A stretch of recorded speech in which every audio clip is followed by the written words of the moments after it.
Hey guys, this is Annika at Ask Annika, and as you know, I like to help others grow a business, grow a company in a healthy way. So today I want to talk about how to create a support group, and there are two different types of support groups how I view them. I have an in-house support group, which is my boyfriend, my mom, my dad, my brother, my grandpa, my friend Aaron, maybe like two other friends that I've got, and my dad. I have two dads, explain that.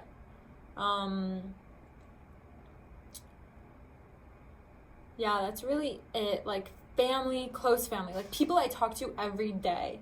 That is my in-house support group. And then my out-of-house support group are other business owners, friends that I talk to maybe once a week or once a month that are on the same track as I am.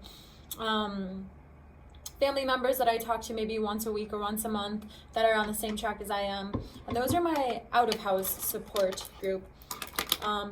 So how to do this in a healthy way, because your support group and your network, they can literally make or break you depending on how much weight you put into them or how much meaning you put behind what they say to you and their opinion of you.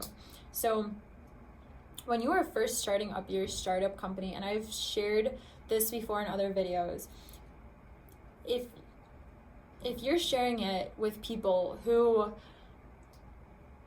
don't understand what it means to own a company or to do a startup, or they are more fear-based, which can be coming from a good place, and it probably is coming from a good place, like they're just looking out for you, don't expect them to give you advice that is going to support doing something that is off the beaten path, or they may view as unstable or uncertain, especially if they're the type to be traditional and to stick to the norm, because they may try to get that idea out of your head. So my opinion is find people or someone who has done something similar to what you're trying to do in a healthy, positive way and succeeded. And have them be your first person of network or first in-house support person. Because when I first started getting into opening companies and entrepreneurship, I shared it with the wrong people. I shared it with my mom, which she means well, but she definitely did not understand or trust what I was talking about, especially when I was 15, 16 years old. And I get that. However, if I were to have gone to somebody, which I didn't know, you don't know what you don't know, but if I were to have gone to somebody who has done it, I would have gotten most likely different advice on how to do it, instead of saying, think realistic, right? And for me, at that time, I put a lot of weight in what my mom thought at that time. And now her view has changed purely because of the things I've done. But you have to keep that in mind, that people can only give you advice from the perspective that they have. So if you're going in a direction that clashes with their perspective, don't expect to get the advice you're looking for. Or if you do get advice from them, just realize that it's coming from a good place, like they mean well for you. However, it's just going to be a completely different perspective. So to build your in-house support group, if you don't have people in your family who start up companies or went off the beaten path, joining Facebook groups of entrepreneurs, young entrepreneurs, startup companies, join all of them, can be a good place just to post something that you're concerned about, or post a question you have, you know, and from there, gaining people who maybe you've talked to a few times and adding them as friends, and then being like, hey, you know, maybe we can just bounce ideas off each other. Maybe we can, you know, grow with each other, share things we learn. What kind of company are you opening? What kind, you know, and you can share and grow and do that, because you're both going to fail in certain things and you're both going to succeed in certain things, and you can share that. And to never look at anyone else as a competition is a big thing as well, because first off, there's no competition, because no one can be better at being them than that person. So if someone wants to compete with me, well, that would be weird, because I'd be like, what, are you gonna like try to be me? I don't get it, because how would my passions become your passions? Like, all of my passions, how can you fulfill my vision better than I can fulfill my vision? Do you get what I'm saying? And I cannot fulfill someone else's vision better than they can fulfill their vision. So ultimately, there's no competition. It's just growing, and that's it. So helping each other grow is a beautiful thing, and congratulating each other when you do grow, because when one person grows or succeeds, you can use that information on how to do it for yourself. And if it doesn't work, it doesn't work. And if it does, it does. Sometimes it goes great, and sometimes you'll learn. You know, that's just how it is. It doesn't mean one won and one didn't. But developing that relationship of not competitive, but just growing and sharing, and truly sharing where you failed and where you learned with other people is one of the most growing ways to make a learning curve within opening or starting a company shorter. So having a good support system is key. Also, on meetup.com, you can find local business owners, local programmers, local web design masters, local anything, and you can start meeting up with them. You can meet people in your area who are doing what you're interested in. Let's say that you're interested in knitting and you want to own a company of all knitted stuff that you knitted, and it's online based.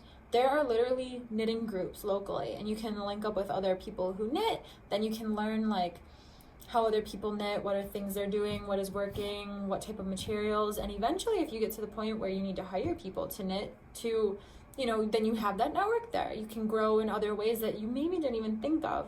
And I know I do all the time. Like, I don't even think of things, and I'm just doing things, putting it out there. Like, I'm trying to share what I did that worked, what I did that failed. And someone reaches back to me and says, you know what? You want to speak at this event? I'm like, sure, that'd be awesome. Like, I'd love to. Like, that'd be great. So you never know how things are going to come back around. But ultimately, it doesn't matter, because if you're trying to build a healthy network, you will. It sometimes just takes time and trial and error.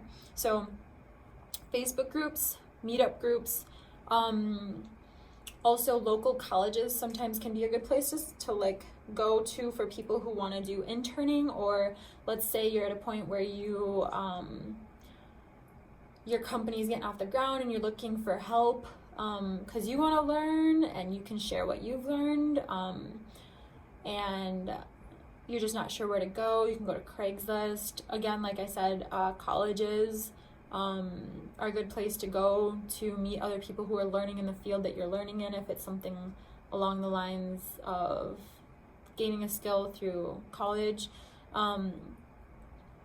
And if your in-house people, if they are good support people, grow that. Share your vision. Share what you're doing with them. If they can see it and give you sound advice. That doesn't mean advice that you always want to hear. That just means advice that is growing in the direction of bringing your passion alive. Like, advice isn't always what I want to hear. But if it's advice to get closer to bringing my passion alive and growing my passion, it's good advice. But it doesn't always have to be what I want to hear. Like, someone telling me when I first started like getting into this is going to be a lot more work than you're thinking. You should do a lot of your homework on it. that wasn't something I wanted to hear, but it was good advice, because doing that made me realize, like, this isn't just like open a company, now I'm a company owner and now things are just flowing and this is great. No, like, there's a lot of work that goes into in this stuff. Like, there's a lot of things, there's a lot of stuff.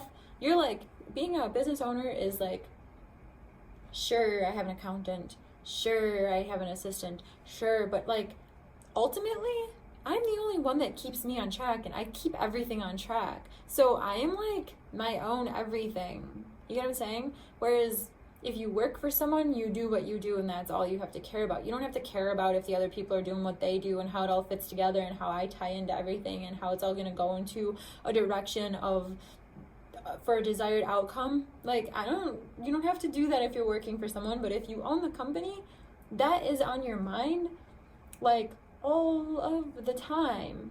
And it's good to have a day where you can just shut that off, which I do, but other than that, it's like, that's your forefront. So that's what I would say for anyone who's looking to create a good, healthy support network.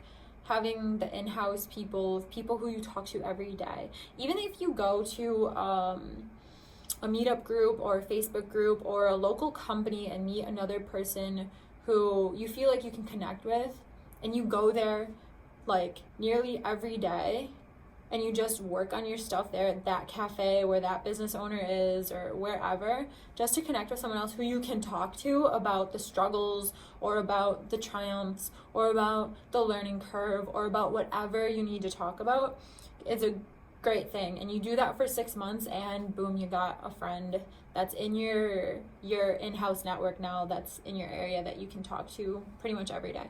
I hope this helped anyone. If it did, please hit like, hit subscribe. Again, this is a bigger part to owning a company than most people think. So take it seriously. Know who your in-house network is and know who your out-of-house network is, and have an amazing day. This is Annika at Ask Annika.